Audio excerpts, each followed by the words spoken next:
Hey,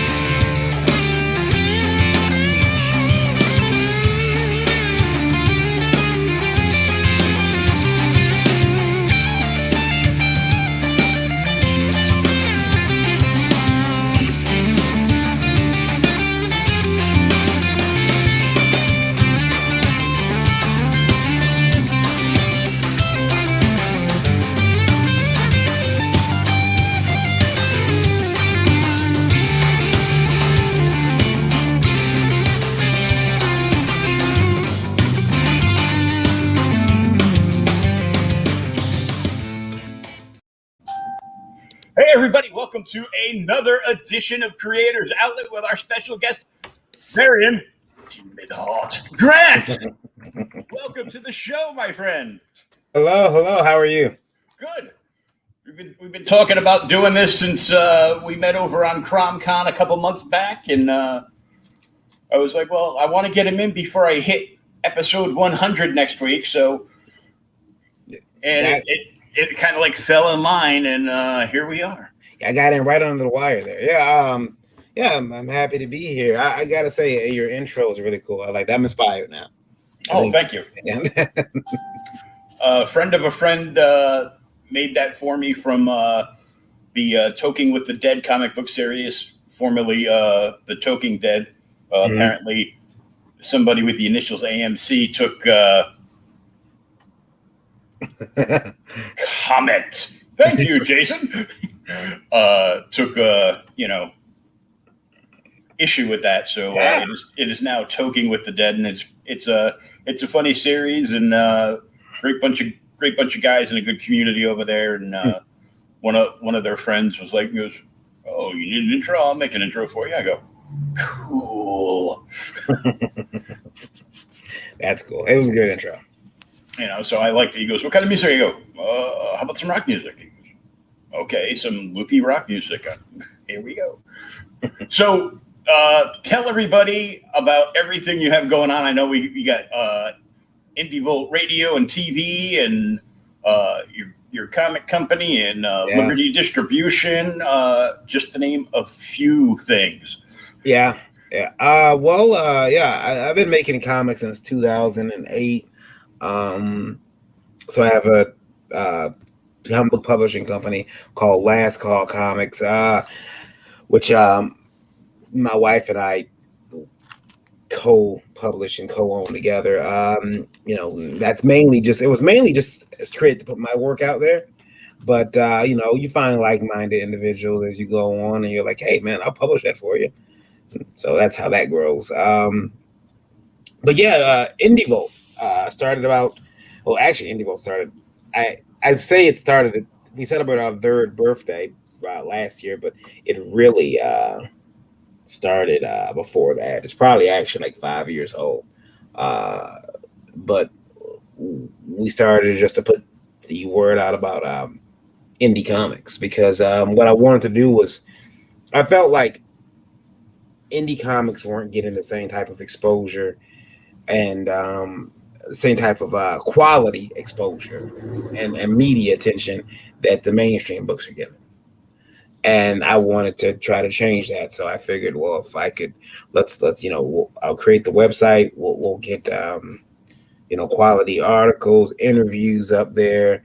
And, let's do this. This is like 5 or so years ago.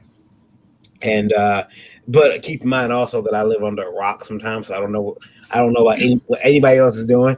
So I created indievault.com. We got that started publishing stories. That launched on July 3rd or 4th. It was really weird because it was Independence Day. It launched it, and it did fairly well. Started doing interviews and reviews over there of comics. Kind of drifted a bit, started covering some other independent things, independent film, music, and even at one point cover indie wrestling. We no longer cover indie wrestling just because it's just so hard to get a beat on those guys.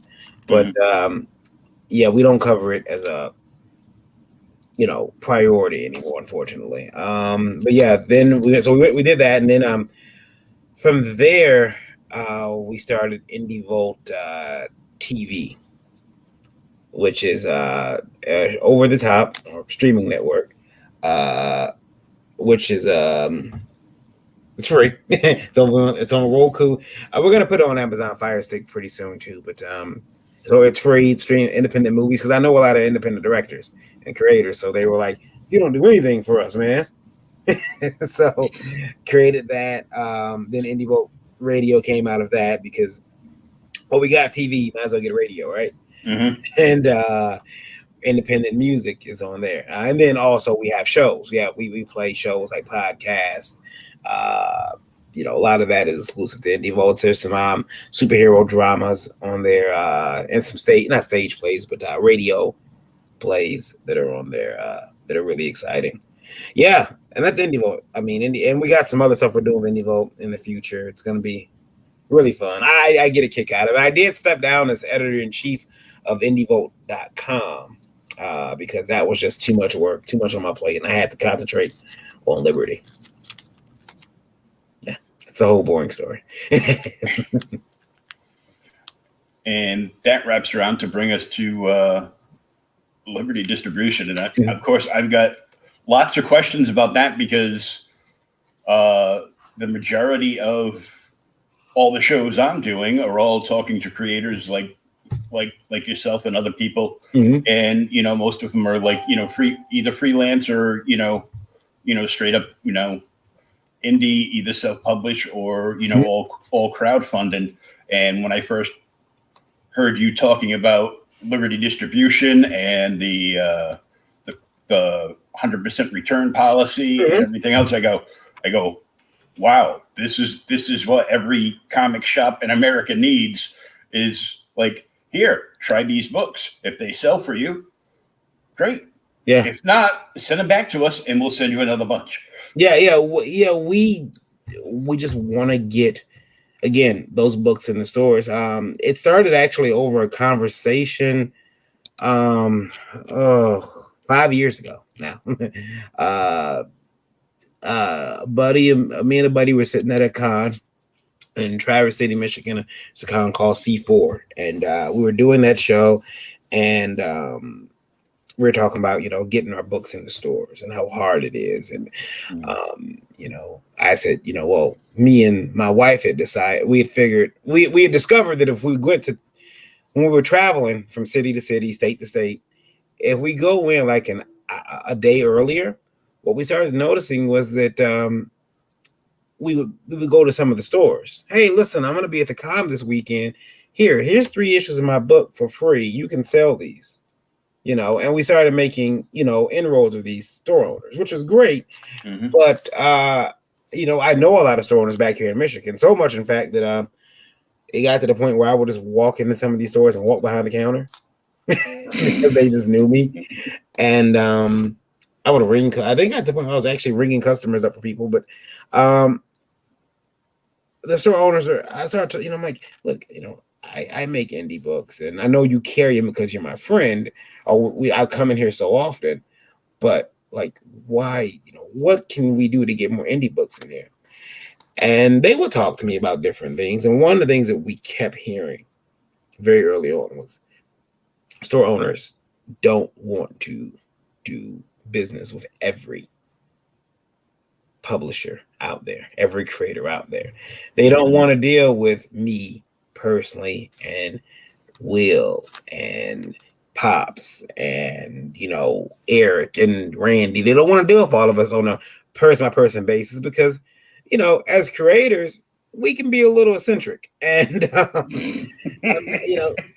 and so it was like, well, that's why that's why the distribution companies are so important. But it was my belief that the independent distribution for distribution for independent comics was being handled so poorly that we need to do something. And so, I took a look at what, the main distributor had been doing and took it apart and tried to see, was there any bit of that formula that they were doing that we could salvage?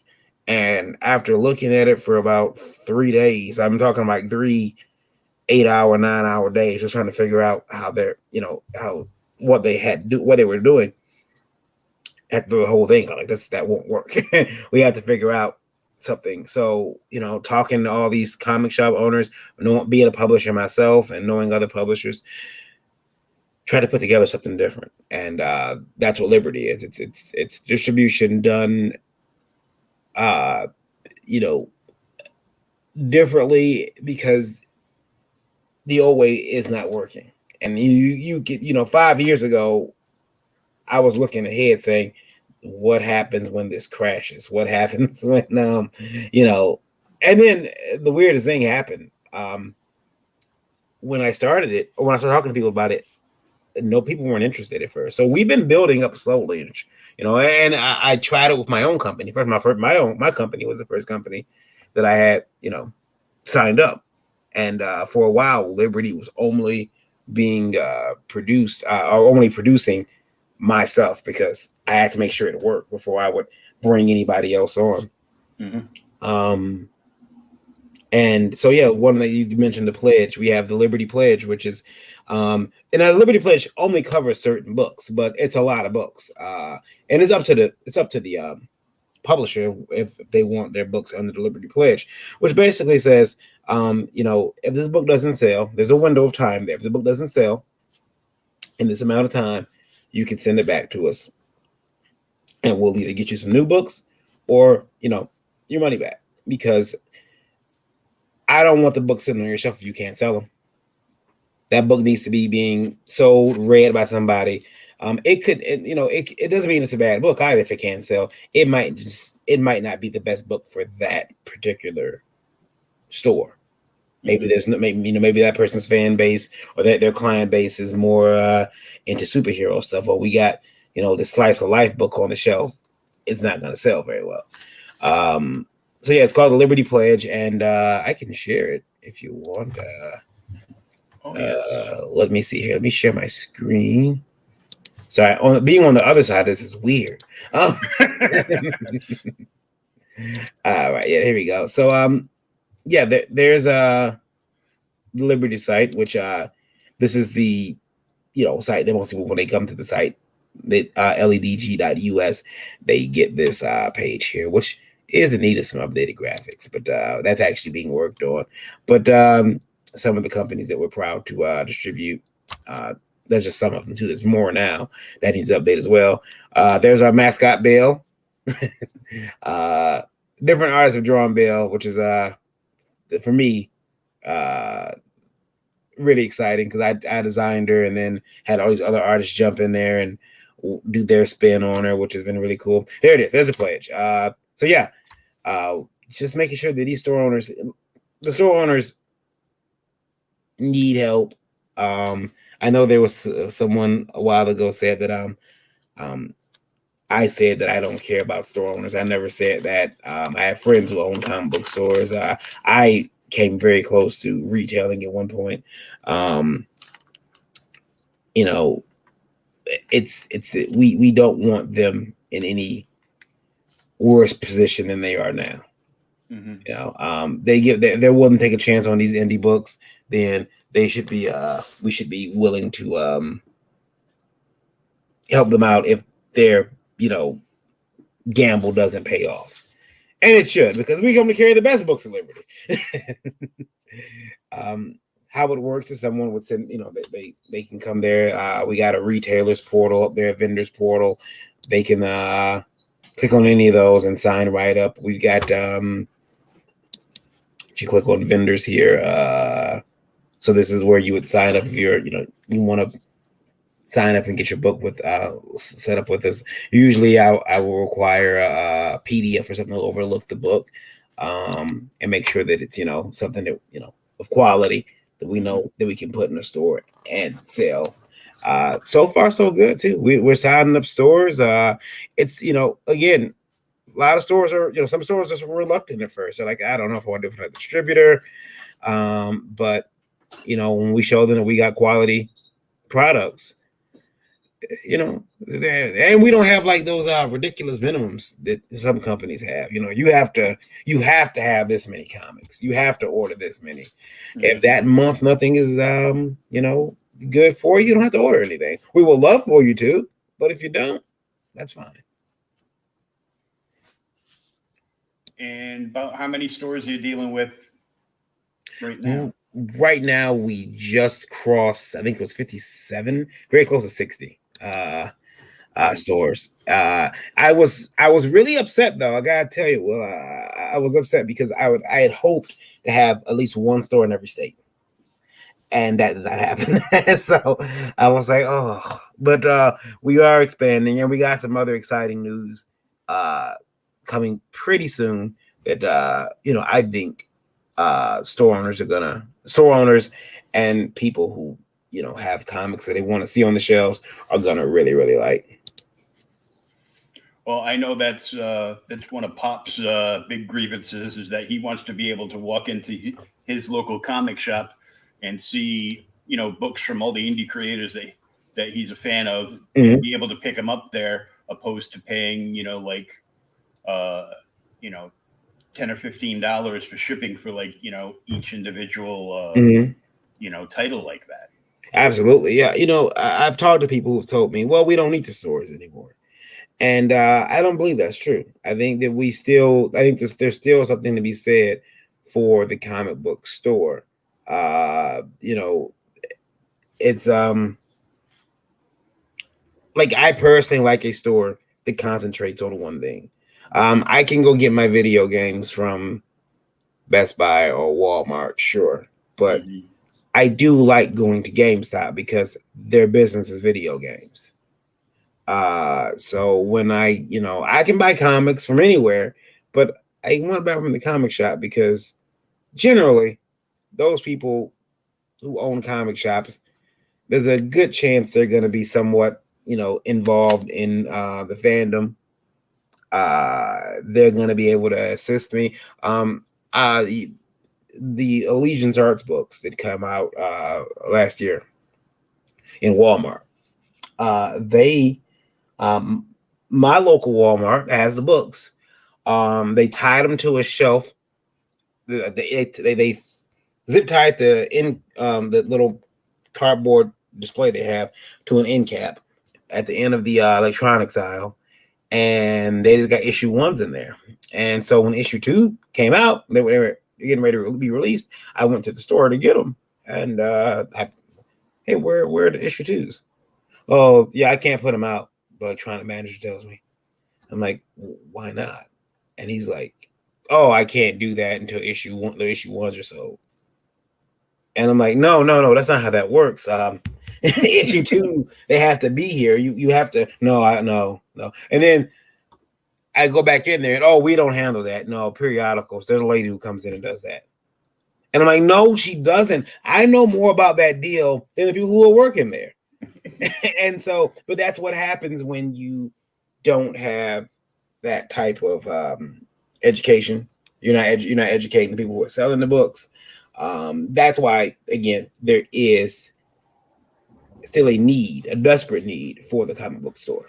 And hey, not for nothing, and not to sound completely nerdy, but comic book stores are magical.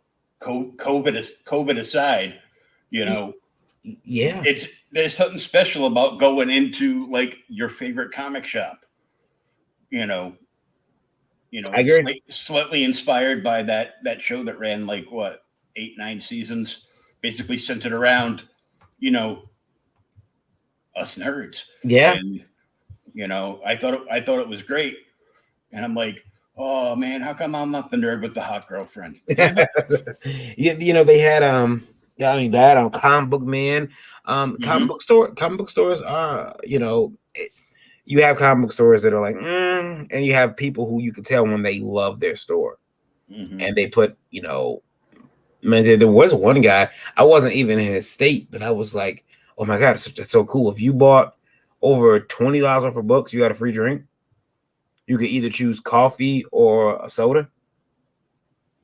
And it was like little stuff like that. I was like, oh, you know, Well, I was overly excited when you said drink, and I'm like, oh, like coffee or soda. I go, oh, okay, I'll take a coffee.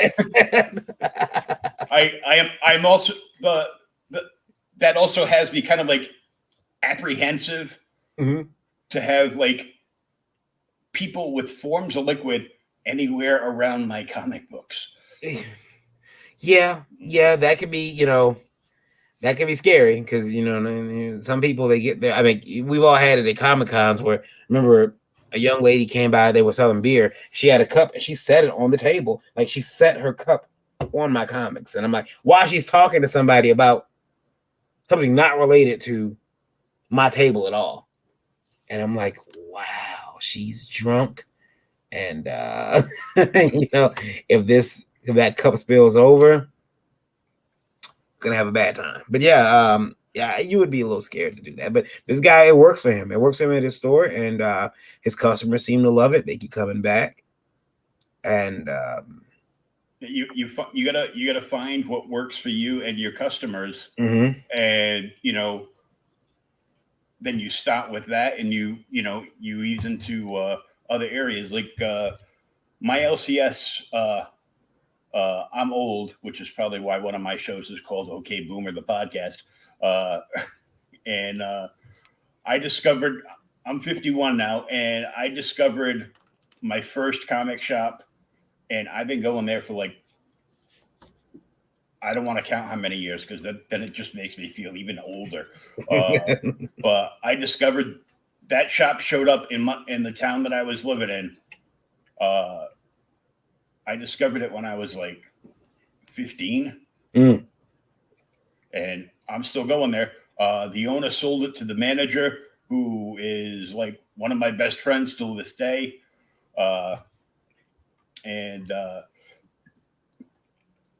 I still go there. He's got like they've always got like an amazing back stock.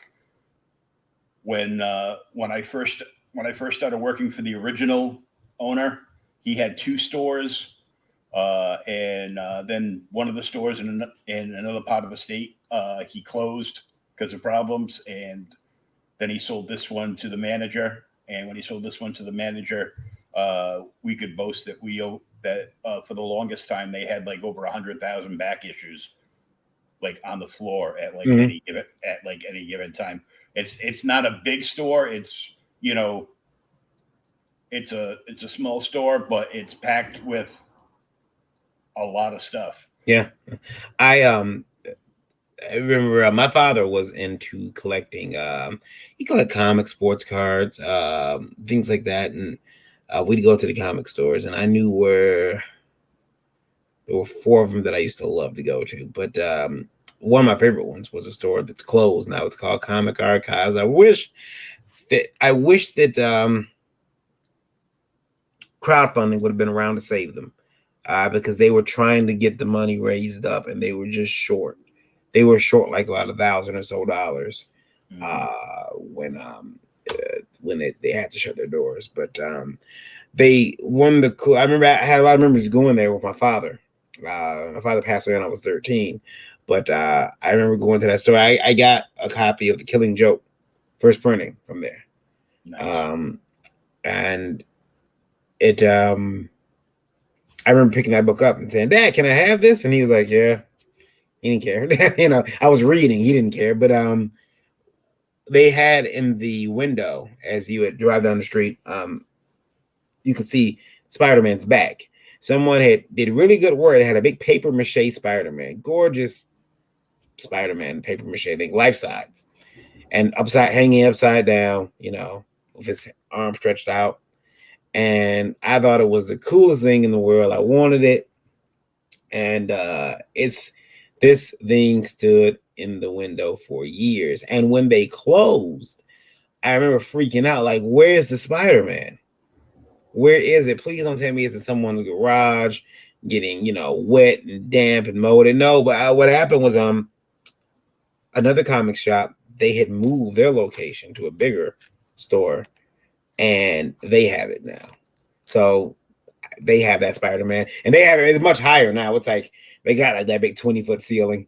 And I'm like, should it be all the way up there? But yeah, you said when you said they're magical, man. I remember, you know, there are times I could walk in the comic store, much to my wife's chagrin, and spend hours in there, and come out as if I had been, you know, at a casino or something, like with a bag full of comics or little knickknacks, $80, $90, $100. I think we went in the comic store once and uh, she bought some stuff too, but my bill is usually much higher than hers. So she was like, I think I may have spent like 120. She spent like 30. And so comic shop owners love to see us come and hate to see us leave. Yeah, I think the most I spent, uh, like I never spent a lot of money like at a convention. Mhm. You know, at like any given table, like I would buy, I'd catch like an indie book or an indie creator, and I, get his story and check out his product, and if I dug it, I'd buy it, but I'd be like, hey, can you sign that? And because I've been unpacking like a 22-foot long trailer here, full of my stuff that a good friend of mine had stored for me, and I was in a coma back in 2016. When I came out of the coma, uh, I was crippled, and now I get this cool power chair, and I'm like, so now I feel like Seinfeld's friend, racing down the sidewalk in that episode. Mhm. But I got my stuff back, and I've been going through it and finding stuff. I just found. Remember back in the day when it would cost you like $10,000 to print out like a short run of like 300 books. So you would go, some indie guys would go to like the local Kinkos or whatever, and they would like photocopy like all their stuff and then staple it together. Mhm. I just found a couple of those old books from like the very first Boston Comic Cons I went to Mhm. back in the '90s, where people they just wanted to get their stuff out, and people to check it out, and I had some actual full legit like issues that I found again that were like signed to me, and brought back memories of the con. But if I went to my local comic shop, on average, I would spend like 100, like a buck and a quarter to a buck and a Right. half a week. Yeah. Yeah. It. And you think you like, oh, I'm just buying these comics, shouldn't be that much, but they can get expensive. They can get, especially when you start, oh, they have this, it's a back issue, or it's this book I really want. Um, I'll buy it. I remember I was in a comic store, and the owner we just wanted out of his shop. He had first printing, uh, first issue of She-Hulk, and I'm like, how much do you want for it? Because he's got it bagged and boarded up on the wall. He's got, I think he had 30 wrote on the little um, post-it note, Mm-hmm. and I'm like, he's like, he did me like I think he did like a ridiculous deal. I think he was like, look, 15, even 15, it walks right now. You can take it 15. I'm like, here you go. And now I have that book, She-Hulk's movies or TV shows getting ready to come out, and I'm gonna have myself a book that's worth a couple $100 maybe. But yeah, I got some.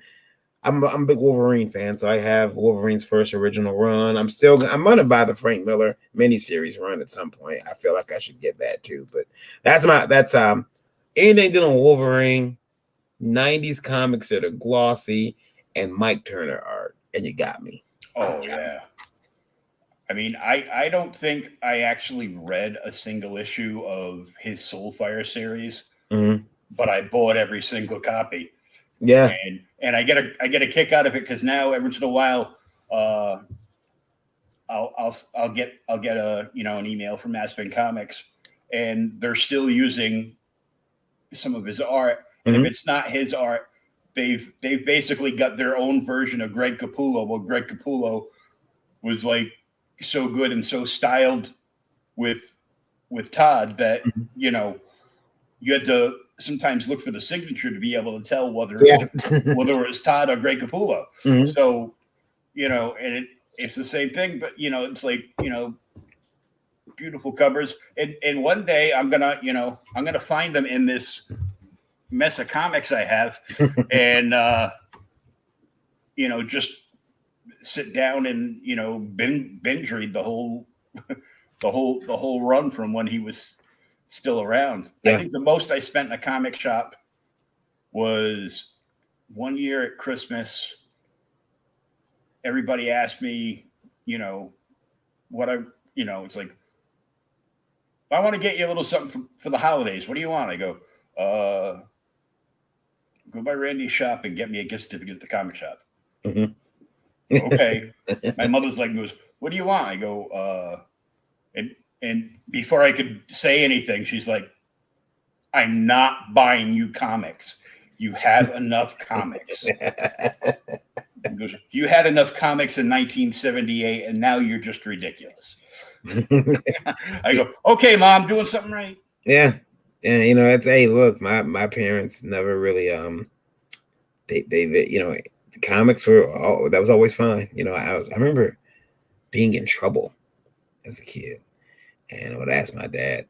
He would get ready to go out, and I knew he was going to the comic book store to maybe pick up some baseball cards or some type of basketball card he was missing. I remember the search for this particular David Robinson rookie card they had did where there was a printing error where they started doing these they weren't really abstract, but they were kind of like stylized cards from Skybox. Oh yeah. Players. And they had this one David Robinson. There was a printing error where the ball bled over the frame and went right to the bleed line, like rather than being cut by the frame of the card. Mm-hmm. And that was a printing error. There was only so many of those that got out, and I remember my dad searching card pack after card pack after card pack until we ended up getting 3 of them. But I remember him looking for we would always go to the store, and I would be in trouble, and I would know I did. So maybe I flunked a test at school or something, and can I come? Yeah, sure. Come on. And I get in the car and I walk in the comic store and I look around on the back wall and I, pick up an X-Men book and maybe a Superman book and come to the, then go to the white boxes, one box, find these X-Men classics and come over to him. Can I have these? And yeah, sure. And I would think, I'm grounded. He's buying me comics. What a maroon. But then I started realizing, wait a minute. As I got older, he was playing me. I was reading. He tricked me into reading. Damn it. Yeah. He tricked me into reading. It should have been smarter. But comics have always been a medium I've enjoyed. My wife used to get very upset with me because I would get these, $40, $60, $80 for comics, come home on Wednesday and go through them like quickly. She'd okay, I'm gonna go cook dinner. Okay, you go do that and I'll see you later. I'll be in here. And she'd come back in like the bedroom to get something, and then I'm sitting there on the bed watching TV. 15, 20 minutes later, and she's like, I thought you were reading comics, so I read them all. You what? Go through those comics for slower. I want you to enjoy each panel. I want you to now sit back and just enjoy each panel and savor it. Mike Turner, though, I got a chance to meet several times, and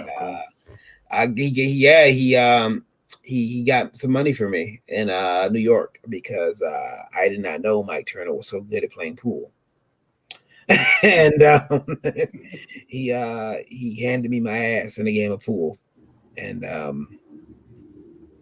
yeah. But hey, I lost the game to Mike Turner, so that was cool. Met him. I got pictures with him. There was a young man. Chasen was his name. Very good. And David Jackson was another artist that I know. We're all Michael Turner fanboys, and My wife told me once, "Oh, you draw just like Michael Turner." This is like before she realized he was my favorite artist. She's seen pictures, like she's seen posters, but I got posters of artists who aren't on my favorite artist list because the poster's cool. But she's like, "You draw like that guy," and I'm like, "Thank you. It's the best compliment you could have ever given me." And back this screen here, Michael Turner art. It's I do have a lot of his art around me in my office, and it is generally what I look at when I'm drawing, because I feel like if it can stand next to that and still look decent, then I'm in the right direction. Mm-hmm. Yeah. I don't think it ever be better than that, but I'm in the right direction. Mike Turner stuff you can just buy, and I bought a lot of it, except from Aspen. I've gone to some of their Kickstarters, bought books. Whenever I see them at a convention, I stop by the table and look through it. And I say at some point, I'm going to own an original piece of Mike Turner art. I got his autograph on a lot of stuff around here. A Witchblade book, his sketchbooks. Yeah. Unfortunately, by the time I got the Wizard Mike Turner book, he had passed on. I think that was actually released posthumously. They did do a tribute version afterwards, but the first version of that book, I think they already had it printed up because it contained no, like he was still with us at that point. Yeah, there was no memoriam in it. Yeah. I think I have the tribute version of that somewhere. Mm-hmm. But I think with Mike Turner the same way I am with Joe Linsner. Okay. I discovered his art at a very young age, and I had no idea who this guy was, and it was predating the release of his Crypt of Dawn. Mm-hmm. But all his artwork was put out in the old Creation Convention flyers. Okay. And I still have, I think, like one or two of. I know I have like close to two of them. That because I went around, because as people would like look through the schedules and see what they wanted to see, they would put them down, and I was grabbing them. So I went out with like a fat stack, all the same thing, and I was just I was handing them out to my friends. I go, dude, you gotta check out this artwork. This is dope. Mm-hmm. This stuff would make great tattoos. And of course, now I have a Cry for Dawn tattoo on my arm. I actually put it up there, the 10th anniversary logo, and I go, hey, if you're at a convention sometime, can I get you to sign your name on my arm so then I can run to my tattoo shop and have them tattoo over your name? Yeah. So I have a signed piece of your art on my arm. That would be pretty cool. Yeah, that would be cool. Yeah. I've got, so I'm obviously like, a huge Dawn fan, and I've gotten to talk to him and his wife online numerous times. Sadly, the one time they came to the closest convention to me, I was in the hospital, and I couldn't break out to go to the convention. Yeah.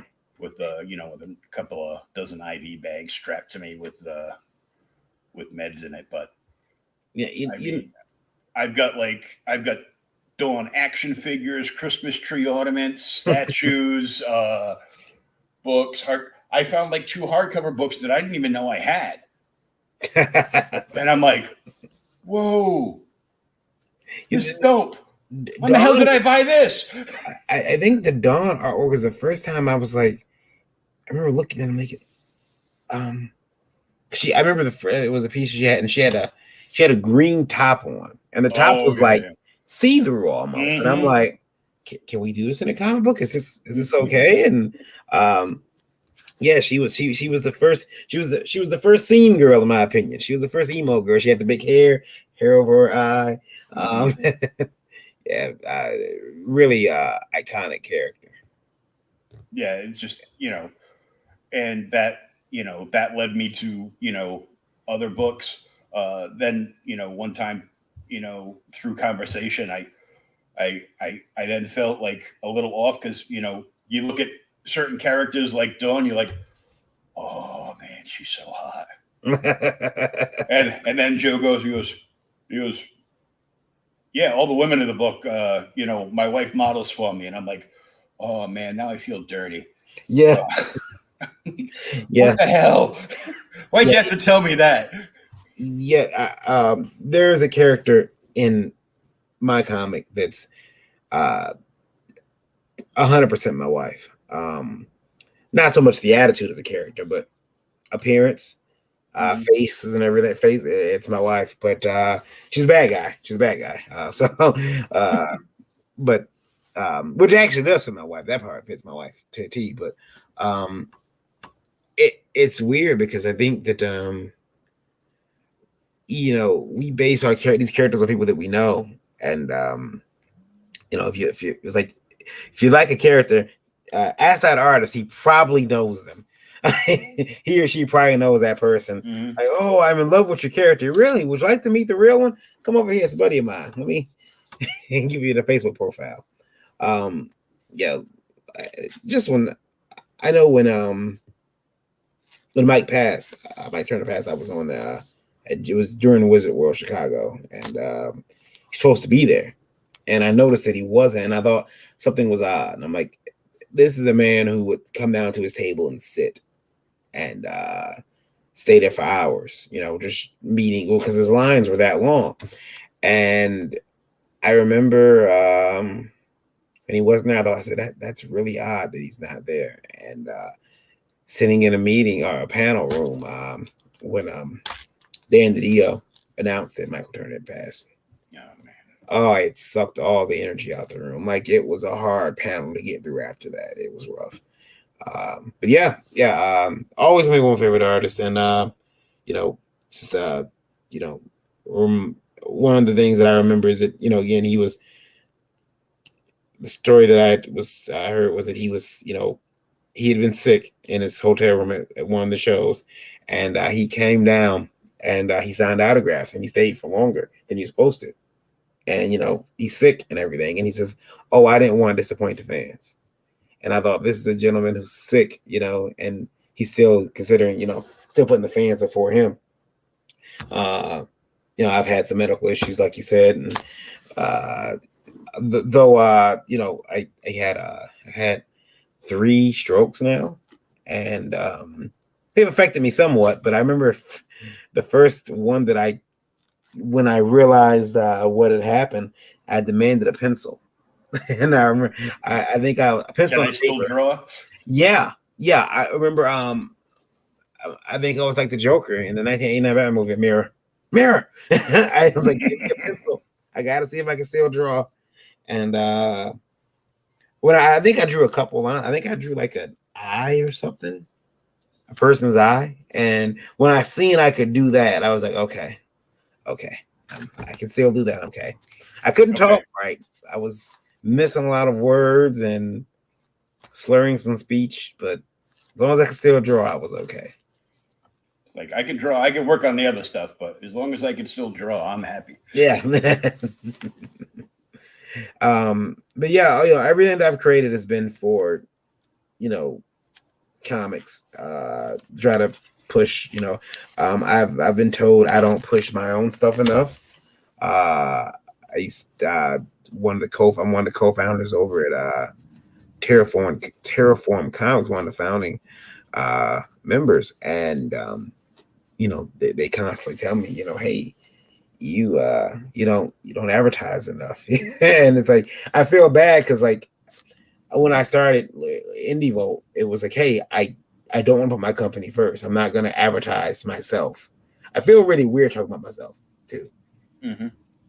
And so it's like, it's one of those things I have to remember that, when you got a team, you're not talking about yourself at that point. You're talking about your team. So when I'm, talking about Last Call Comics or, Liberty or Indie Vote, there's a team of people that help make that these things work. Mm-hmm. And especially with Indie Vote, there's a team of very creative people and more coming on all the time that have helped keep this they keep that platform relevant and growing. If you would have told me 3 years ago, even 5 years ago, I was gonna have a radio station and a streaming network, I would have told you you're insane. Uh, but to have all these things now for Indie Volt and in getting the type of audience we get, you know, weekly, we end up getting like, I mean, like 41,000, 80,000. I think that somebody said we broke 100,000 one night listeners. That's global. It's all global. So it's like, these are numbers from around the world. Yeah. You know, and these people who listen every week, and I really, you know, appreciate them doing that. It makes it, you know, it especially because there's some connection afterwards. We'll go in and I'll notice we're doing really well in, like, you know, Denmark, or, you know, we're doing really well somewhere, you know, in the UK. And then like a day later, I started getting friend requests from there on Facebook, or the next morning from these really weird, like, places I never thought, like, I used to think they were bot accounts. Like, no, that's a bot. And then I clicked the profile and looked through, and someone's got a Superman logo, or they've got a piece of comic book, or they got a drawing they did. And I realized, no, this is someone who found us through Indie World Radio, and they remember my name and they looked me up. And you know, and same with Randy and the Indie Princess Lola, and a lot of people who come on the show regularly, they get that type of reaction, and it makes you, you know, say comics is this universal language.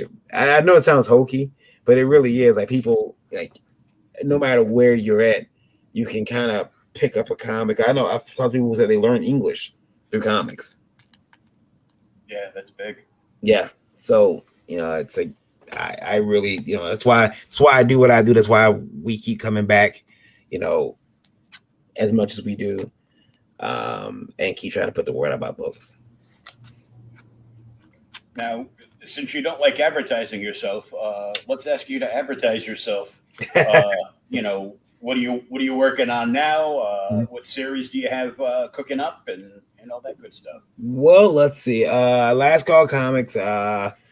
We're doing some things over there, but the book that I'm working on now was a book I've been working on since I was a teenager. It's called The Begotten, and I've drawn it twice, and each time I got rid of it because I disliked it after I drew it. So this time, my wife has threatened me with all types of violence and financial hardship if I don't release it. So I'm working on a version of it that I'm happy with right now, and I hope to get that out within the next couple of months, probably within 2 or 3 months. I hope to get that out.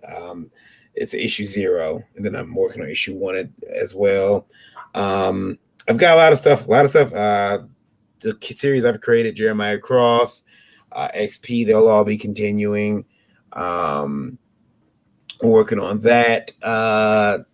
My wife has a series coming out called Lore, which that has been very freaky, watching my wife put out a comic and doing everything. And she's not doing the art, but she wrote the script.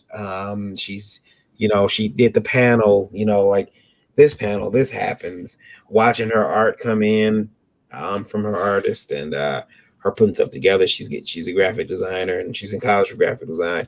So it's been really interesting. And I've been very proud of her doing this, because it's like, man, this is somebody who, when I met her, she was aware of comics, but she wasn't like into them till, 10 years later. Now she's putting out, her first comic, and told us that, you don't come back from it. You're going to be a nerd forever. I can't wait till she gets it in her hand held. I'm probably going to record that, because that's when you get that bug. Like when you hold your book in your hand for the first time. Oh man. Oh, it's like, I'm gonna do this for the rest of my life. This is what I'm gonna do. And I can't wait to see her have that moment. Hopefully she does have it. Hopefully she's like, screw this. I'm never doing this again. She's already But she's already planning other things. She's already planning her next couple series. So excited about that. Also, uh, with Indie Volt. I'm not a part of the book, but Randy's putting out Indie Volt Revolt, which is another project. It's got the Indie Volt name on it, so I'm told that I have to own it because it has the Indie Volt name on the book. But it really is Randy's book, and it is a tribute, really, to Ralph Griffith, who passed away a couple of months ago. He was a fan and friend of the show, and one of the founding members of Arrow Comics. So when he passed away, it was like, yeah, that was going to be an Arrow book. And so it does have Indie Vote on the title, but it really is an Arrow Comics book. Terraform, over at Terraform, we got the Continuum Kickstarter going right now. It met its funding goal, so it's definitely coming. Got a lot of cool stories in there. Everyone knows Russ Leach. He's got Only Death Can Save Us. There's a couple pages from that inside of the book, so that's exciting. And yeah, that's all. When I talk about myself, I think that's pretty much it. Everything that I can talk about. Yeah, I'm trying to think anything else I can talk about. We just started Indie Volt Studios, which is created to put out some original scripted content. And the Indie Volt Comic Book Award Show. That's right. Forgot about that. Where we're gonna remember I mentioned it earlier how I said we want to elevate the status of indie comics and to get away from this whole like kind of hastily put together and pushed out half-baked BS that we've dealt with for years. Just because it's indie, people the stigma of oh, it's indie comics, they don't have Yeah. anybody good. Yeah, and it's like you pick up some of these indie comics now, they are gourmet comics. They are artisan comics where the paper has been carefully selected. So that the award shows, in my opinion, need to rise up a bit. And so that's what we're doing with the Indie Vote Comic Book Awards, is that we're making a quality show. It's everything's merit based. Eric Dreaded Dinosaur, he keeps saying, hey, this is not a show based on popularity. This is not a popularity contest. This is a show where the judges, who he's one of them, I'm not a judge, will be, looking at the best books, that deserve these awards. You have to submit. There is a submission cost. It's $5 for the title, and then $1 for each category you'd want to be considered in. There's I think there's 14 categories.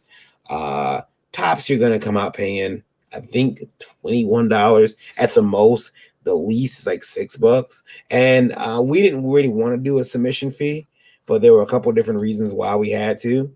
And because I didn't want to do that, and me and my wife felt it was like we didn't want to have a submission fee, we were able to talk some of our sponsors and partners into allowing us to give that fee away to Autism Speaks, which when I was 30 years old, I was diagnosed with Asperger's. So it was like, oh, well, okay, that all of a sudden a lot of stuff makes sense.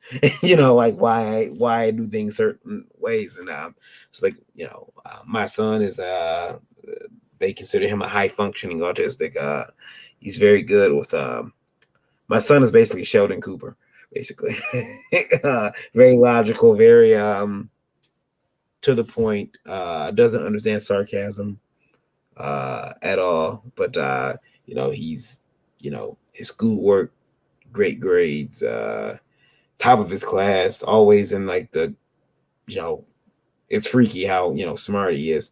And but man, he just is not. He reads comics. He loves comic books and everything, and we have long conversations, he and I. But he's just very logical. So when it came to selecting a charity, it was like, what Autism Speaks is. Let's give them some money, and So that's where that fee goes. So if you're on the fence about submitting because there is a fee, just know that that fee is going to charity. It's not going into my pocket.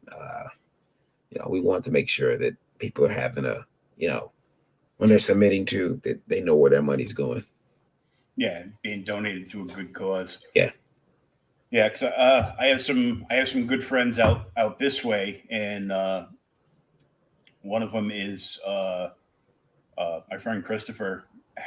Is he raises money for Team Christopher Autism Speaks, and he does all the local conventions, and nicest guy. I tried to get him to come on the show one time to talk about it, and he's like, and he just pointed at our mutual friend Jay Boy. He goes, "Can you do that?"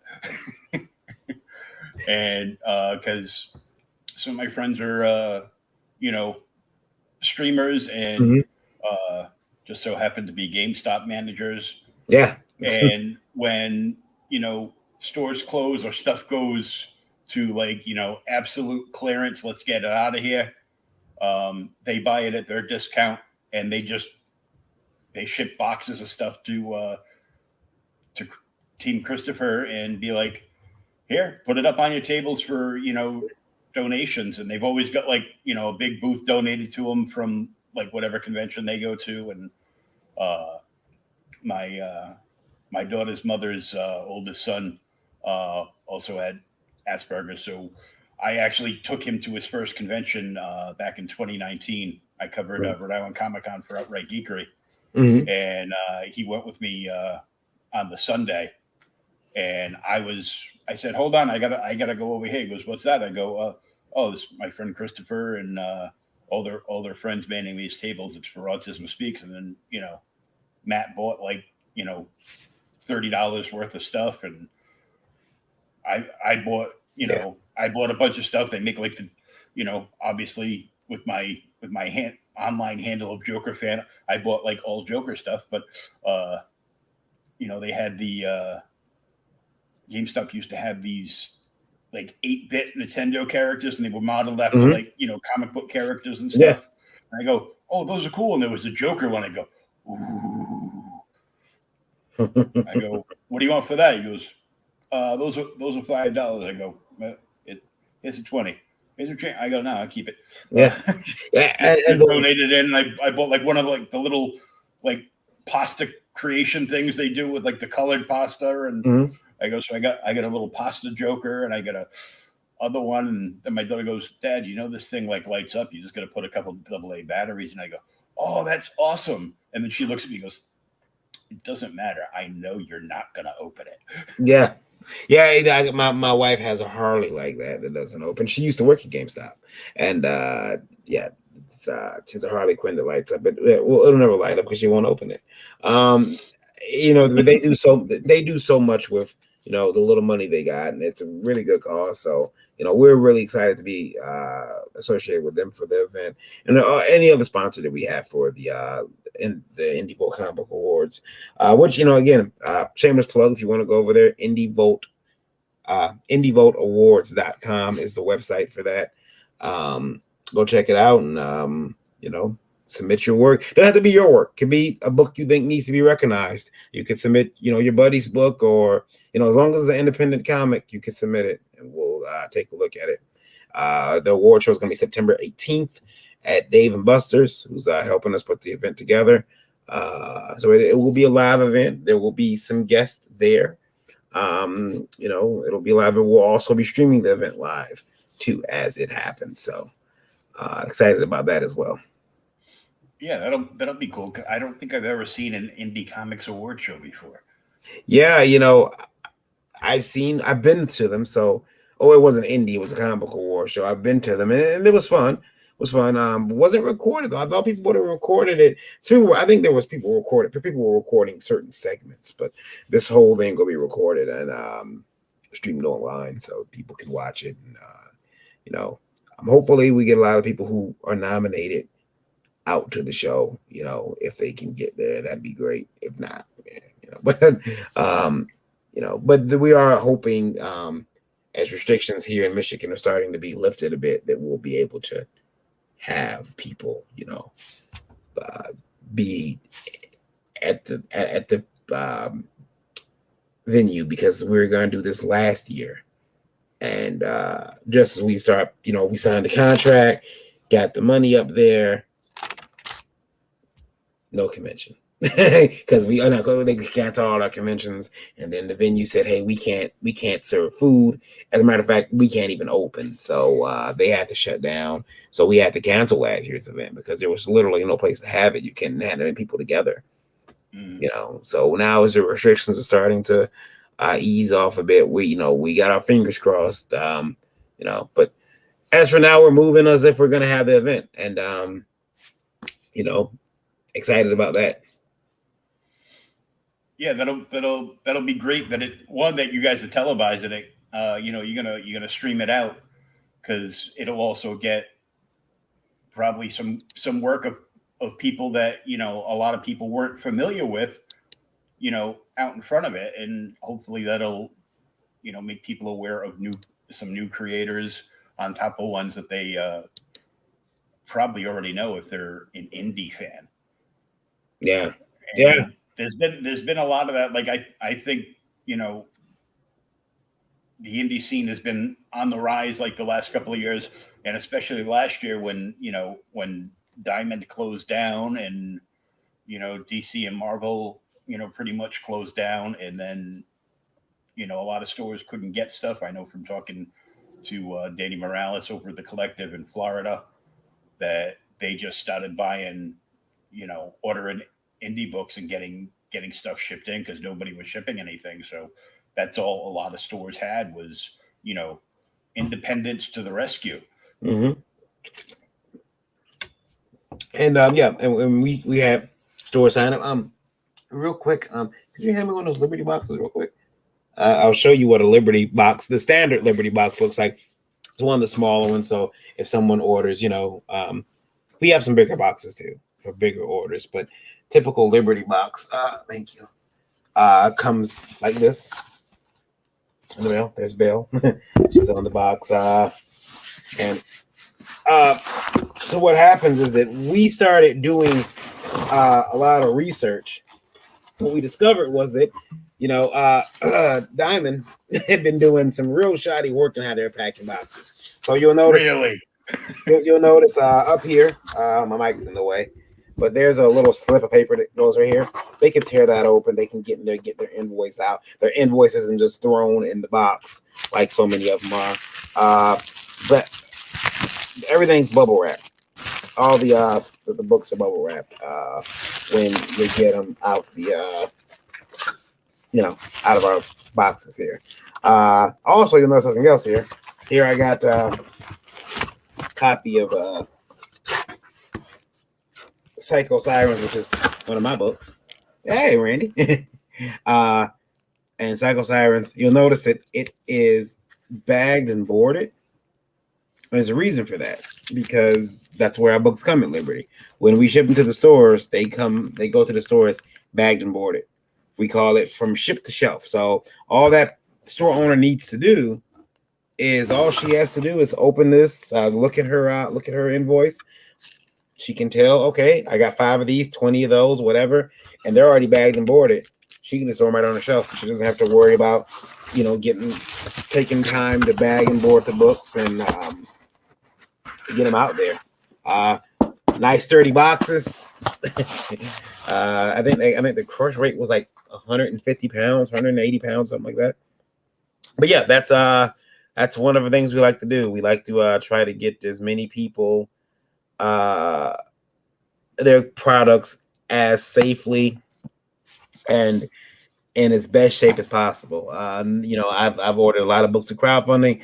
Sometimes they didn't come in the best condition. I thought they were going to come a lot better than what they were. So we're going to ship boxes. We're going to ship books. We're going to make sure that those books get shipped with some quality and some decency in mind. I mean, it doesn't take much to wrap a book up. It doesn't take much to, I know we may go a little bit overboard, but I'd rather a person get a book in pristine condition the way they imagine it was going to come when they ordered it. I had no idea the books were being shipped so poorly until I was, at one of my friend's shops who owns a comic shop, and he got his weekly order in from, and I had no idea. I mean, you open the box, there's just comics in there, and they've been jostled around in the box, and it's like, did no one care?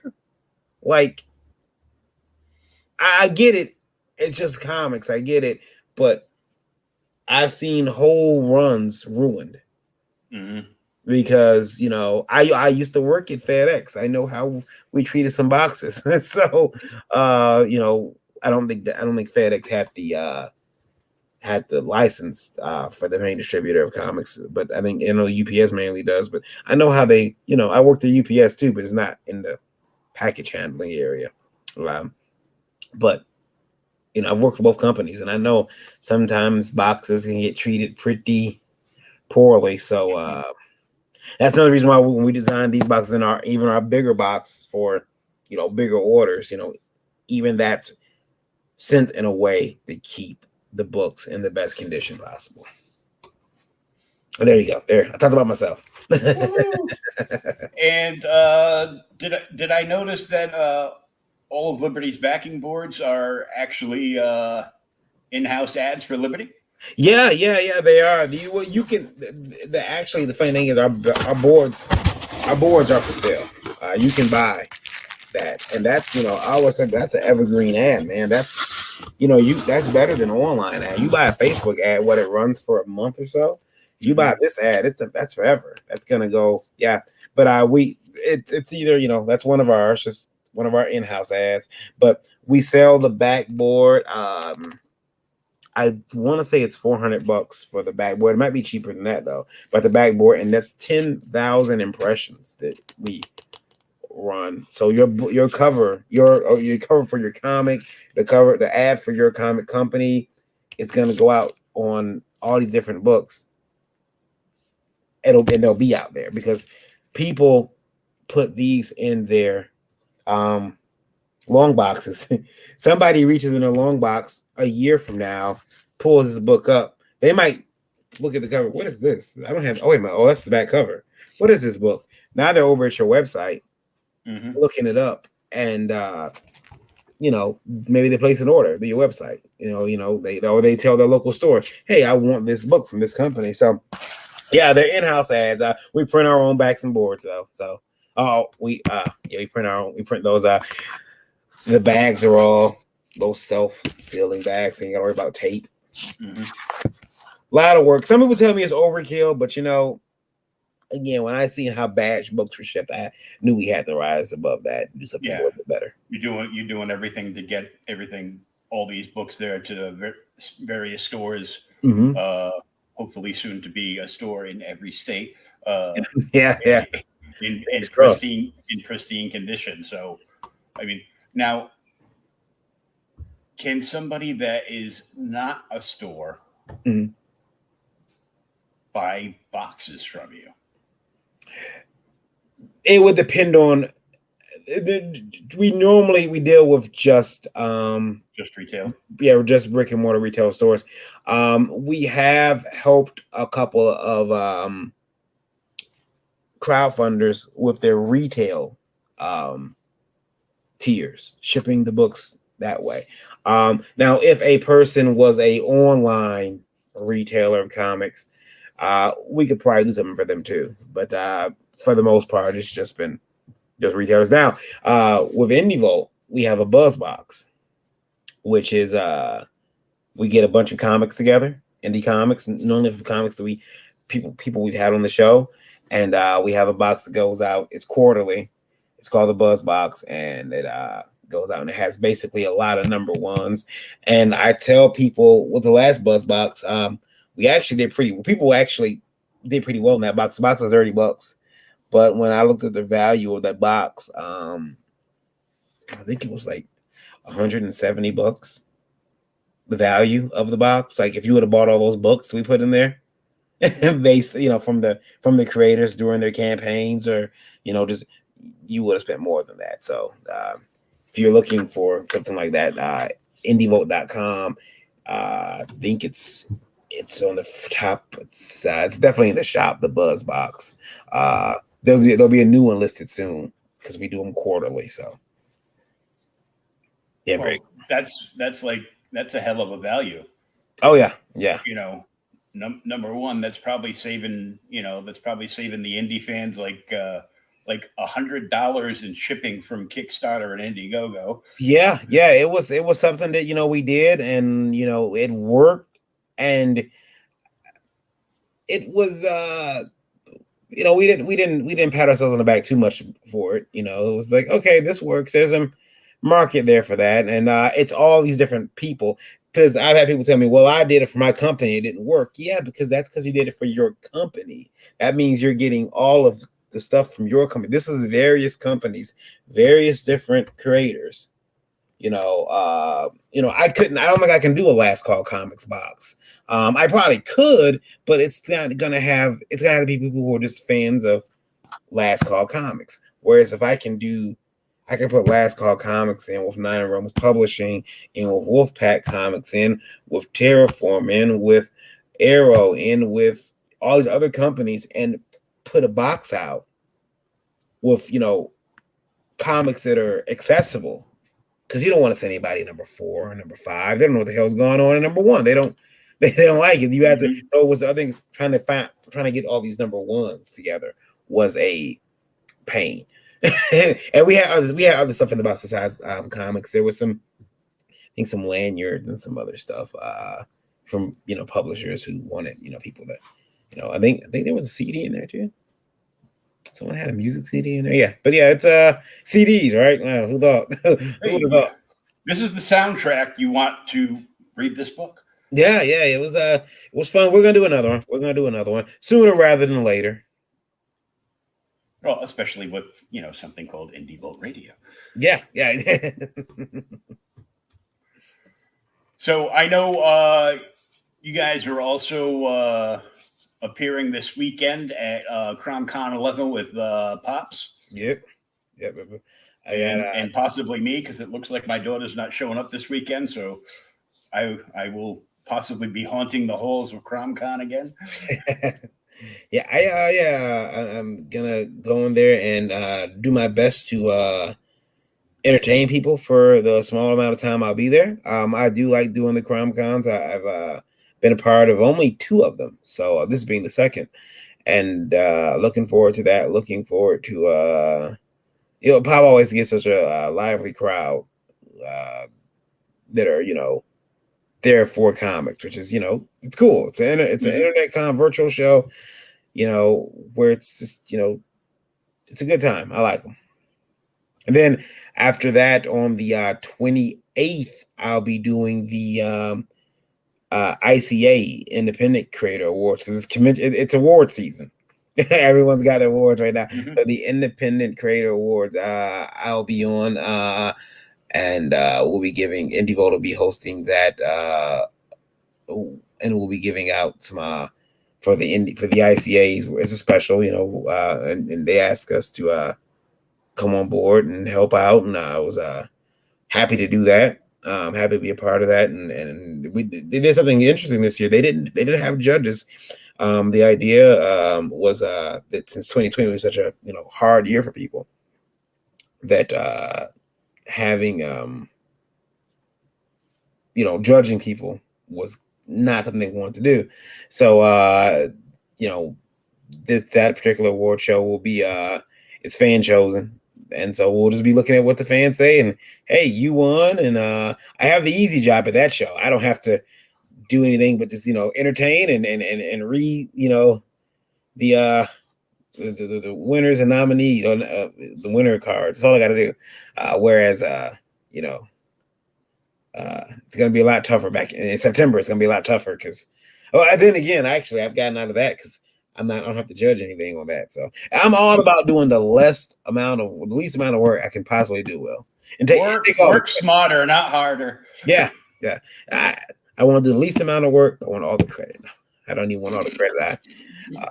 There's been times I've ran from credit because of credit. I can't take a compliment. I can't. I don't even think I can take acknowledgement. My wife always jokes with me about that. It's like, yeah, you can, even if you got acknowledged or something, you wouldn't be all bashful about it. So she's right. She's right. I got to ask you, hmm? what is the story behind the hat? Oh, the coonskin cap. Okay. Well, it came about because hello, Phil man. Hello. Um, you know, the coonskin cap came about because there was a I, both my parents were factory workers, General Motors, and coming up was considered uh, they used to consider. I guess I was considered. I feel kind of sad saying this. I feel ashamed to say this, but we're considered upper middle class. I grew up in a area called Rosedale Park in Detroit. If you know about Rosedale Park, then you know it's kind of like it's very suburban. A lot of factory workers, few doctors. My neighbors were like Detroit's like pretty much like it's well at some point some parts of Detroit, especially when I was coming up, or the majority of Detroit was black. My neighbors were white, so it was like I had someone attack me online, and they because they had known my backstory, uh, they referred to me as the Silver Spoon Coon. And they told me that I didn't understand the black experience, even though I'm black. I didn't understand the black experience, especially in comics. And I'm like, what? That is the most BS comment ever. So, being a prick, I was coming back from a con, and I stopped at a rest stop, and walking around with my wife in the rest stop, I looked up and I seen these raccoon hats hanging up. And I said, I gotta wear that hat on the air. And I did. I did. I bought the hat, and it's been adorned with pins ever since. My wife buys a lot of these pins. Sometimes people send them to me, and these pins go on the hat, and people don't recognize me without the hat now. So if I don't wear the hat, people ask me where is the hat, and it's become a part of Indie Vault, especially Indie Vault Live Wire. Like I should never miss Live Wire without the hat. I'll do like Breakfast Buzz without the hat, but Live Wire or some appearances, people have told me, hey, when you come on, you have to have a hat. And yeah, I've worn to the convention. Now it's funny because somebody seen me at a store, and they wrote me. They said, hey, was that you? I thought I seen someone who looked like you in the market, but I'm not sure. Was that you? Because you don't have the hat on. I was afraid to come to some guy and ask him. So yeah, I don't wear the hat out in public. Other than that shows when we had Comic Cons, I think I wore it to about 2 or 3 Comic Cons. I think I'm looking off camera to the wife for clarification and validation. That yeah, I think I did wear it to. I think I wore it to New Orleans, and I wore it to a show here, and then and a couple other shows, and then conventions kind of closed down on us. It's funny too. Like I wear this hat to the market right now, people are gonna stare. I wear it to Comic Con, nobody bats an eye. It's like, oh, it's Varian. Mm-hmm. Mm-hmm. It's just Varian. If I want to, I will stop at con. Oh, hey, I seen your show. I seen you online. I seen your comic book show. It's like, oh, thanks. Hey, if you ever get famous, maybe don't wear the hat. Stuff the hat in your back pocket. It can't actually fit in my pocket. So yeah, I fold it up and put it away. I just have a tail wagging. It's become a part of me. The only problem is I can't find them in different colors. I wish I could. Well, it wouldn't be the same though, would it? No. It would be completely different because if I have different colors. However, I thought about it. I said maybe for some holidays I had to get maybe for Christmas I'll find a way to get a red and white one for Christmas, and St. Patrick's Day maybe a green one, but it won't be the same. Yeah, at Christmas, if I put on, like a Santa hat, my daughter will go in my room and find my black and white hat that says "Bah Humbug" on it. Here, Dad, this is more you. Yeah, yeah. My wife You're has gonna be upset. I didn't buy you comics again. I'm like, I go, you could yeah. just go by Uncle's store. It's like, I don't have a license. And I would drive on the sidewalk. I go, yeah, good point. Well, you know what they could do is they could buy those buy you boxes for the comics if they can't if they don't want to buy you comics, just buy boxes for the comics to go in. We could always use more long boxes, always use more. I got some plastic ones from BCW that they're Oh, not. the heavy duty stackable ones. Yeah, yeah, they're black plastic. They're top loaders. They open like, yeah, and they're really Mm-hmm. nice. I like them. I take them to cons. I put a lot of my books from that we sell at shows in those, just because they can take a beating, you know, rather than a long box. Yeah, I had thought about getting a couple of them. I go, but I'm gonna want a top on it, and then they don't do that, and I think I might at some point order one of the ones for because they got the size up for the graded books. Mm-hmm. So I might buy that to put my I I've got I only got like a half a dozen graded books right now, but I've got a few I got a few keys that are being that are out right now. So when they come back, I'd like to put all those, build an altar for them or something. Mm-hmm. These books are worth more because I spent like $80 to have somebody put them in a coffin. The ones the ones that I have, they have tops to them. They're I'll share my screen if I can. One second. They have tops to them now. Oh, they've always had tops. Here we go. Let's see here. Can you see that? Oh yeah. Yeah, they open and they lock, and that's the long box version of it. So they didn't have long boxes first. They were shorter. Now they have long boxes. So now my wife is like, oh no. Yeah, and and they are expensive, but honestly, they are well worth the money. I would, especially if you're making cons, taking them to stores, taking the cons, they will save your books more so than putting them in a regular cardboard long box. They're water resistant, so if something wet gets on them, they're not going to soak glue that cardboard box and get your books. Real nice. I like that. And there's not a paid endorsement. They're not sponsors yet. Yeah. I know. In the past, like last year, I saw a couple of people that were pulling like a short box version of that, like on like a small dolly, and they were just pulling it alongside because they brought like a massive amount of books to have various people sign at the con a couple of years ago. Mm-hmm. And whenever I cover a convention, I find Artist Alley and I just hang out there like all day, all weekend. So I'm sure like Bill McKay and Graham Nolan are like, oh, thank God this convention's over. The guy in the wheelchair will finally live this long. Yeah. But I get to meet. That's why I do this, because if I was at a convention right now, I would just be going around talking to creators. Mm-hmm. And I'm like, well, this is great because this is what I would have been doing. So now I'm just like, doing it from home because nobody can go anywhere anyhow. Yeah. No, I get it. It's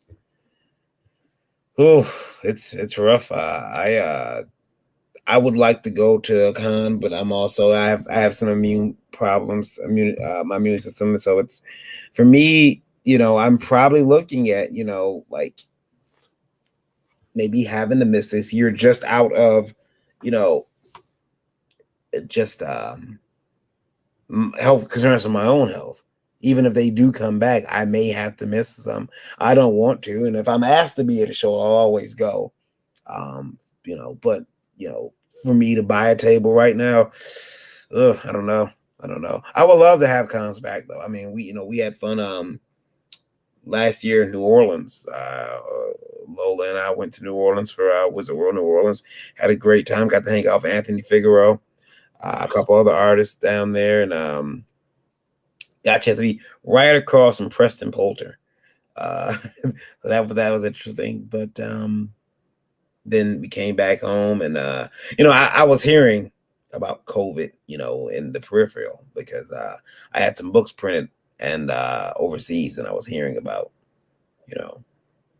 hey, you're not going to get anything that you haven't shipped from China because there's this illness and it's killing people. And it's like, really? Okay, well, whatever you guys got to do, health first. I don't care. And then it became a bigger issue. And we did one convention here. I hung out with Randy, and then everything stopped. Everything, like all of a sudden, I think the first convention that canceled was Emerald City, and that's the first time I think I realized how long is this gonna go? You're like, wait a minute, we're canceling shows now. Is this gonna end? It's only the smaller shows now are going to be the ones that I think we're going to be able to have for a minute. Yeah, I've seen some of like the smaller shows starting to open up. I know the guys from Silverline are doing like their second show, but it's all like old school Comic Cons. No celebrities, just Right. comic creators and some vendors. So people are just going there for comics, which I'm like, the pop great.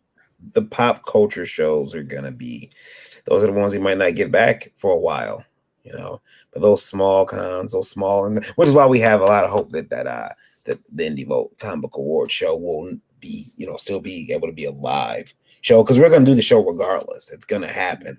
It's just, we really want to have that live studio, that live audience there to help with the excitement, and we want to have I said vendors, but we want to have no nominees, there. We're feeding them too, by the way. They all get food, so I'm looking forward to the food. I picked the menu, so.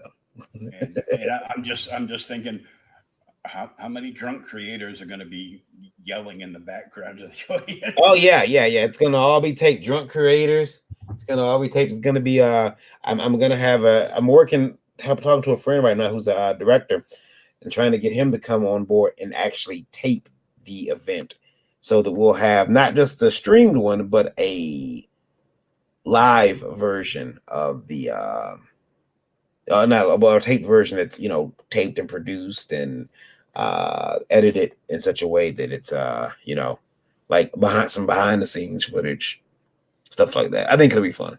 I think it'll be fun to see that, and might make that something you have to buy. But click here for the after party embarrassing footage. Yeah, exactly.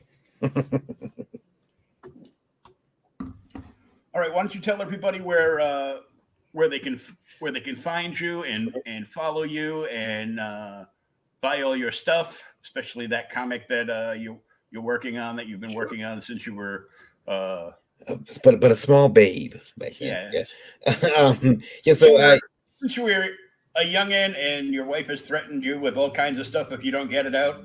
Oh yeah, she's like, if you don't do it, divorce. Like, whoa, okay, wait a minute, okay, yeah. So I'm Varian Grant. You can find me on most social medias under that name, Varian Grant, on Twitter, KYD_V.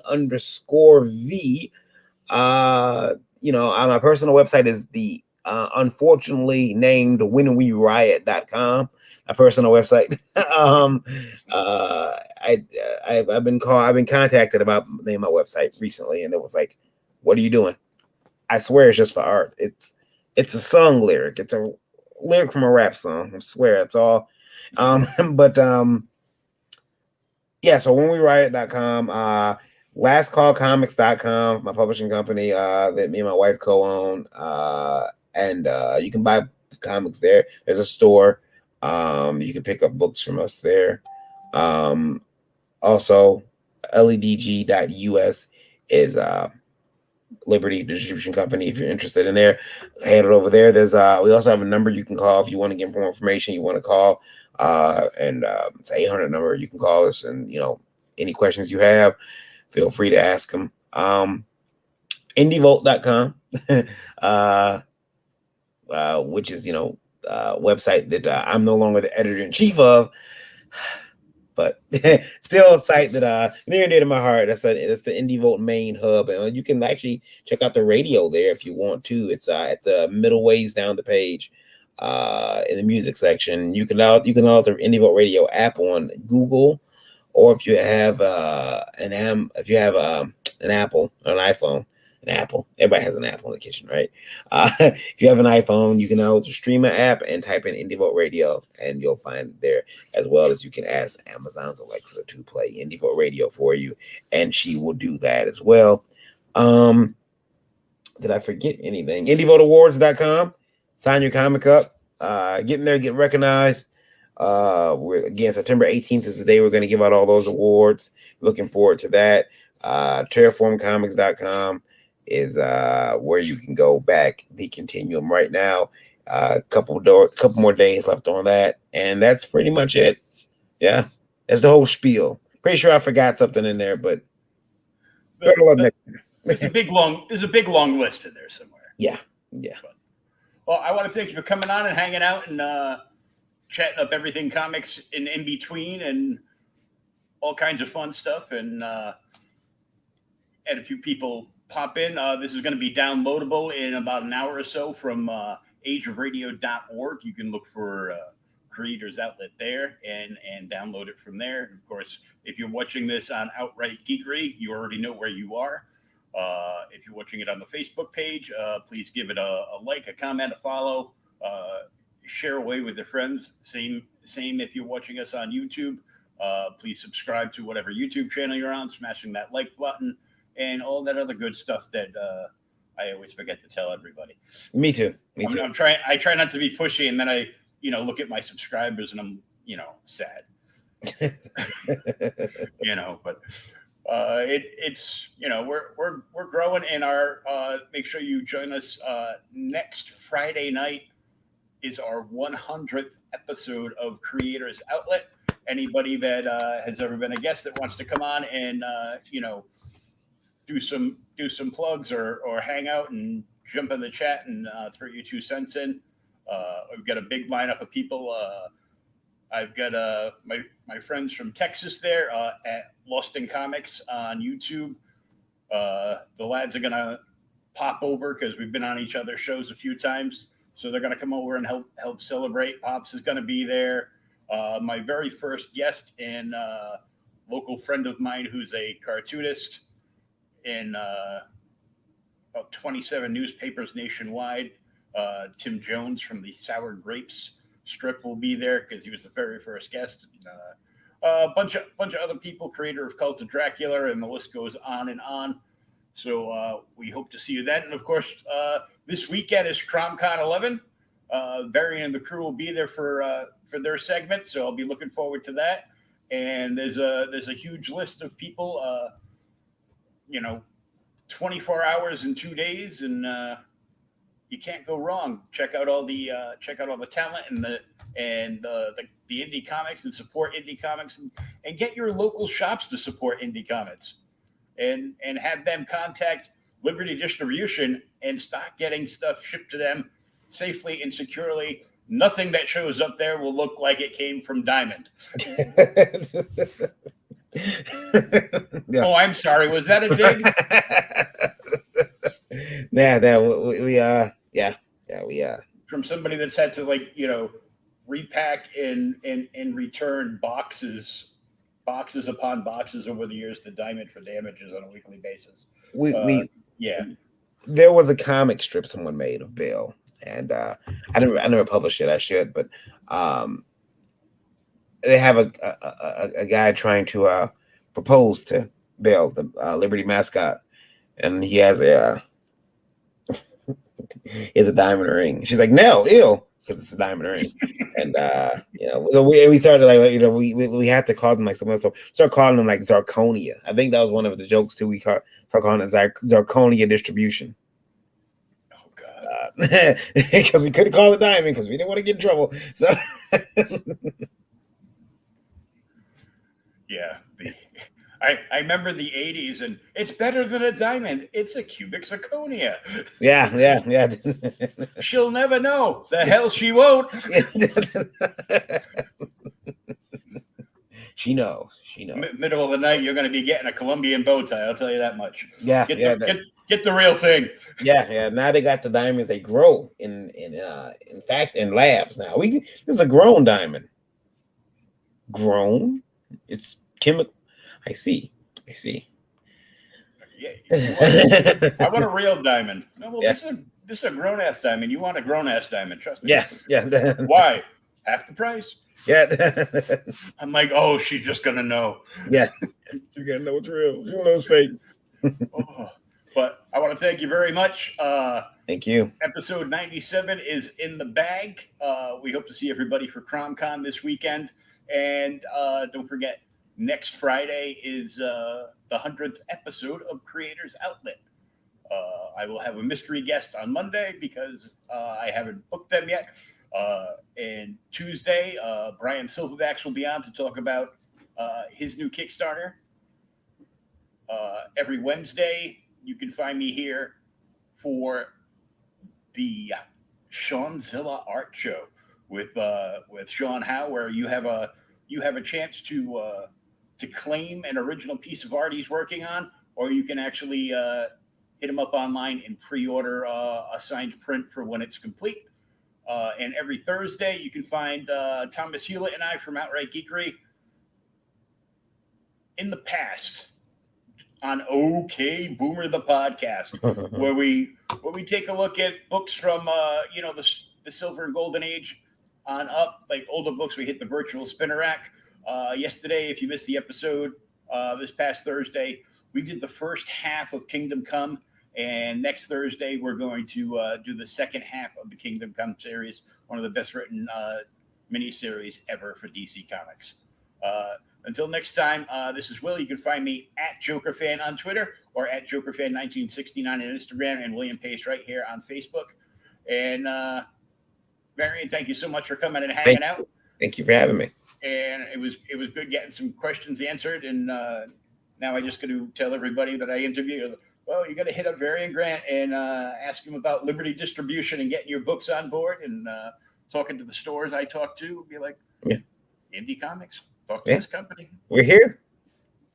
Got to get them out there. Until next time, peace, love, and read some comic books. Cheers, everybody.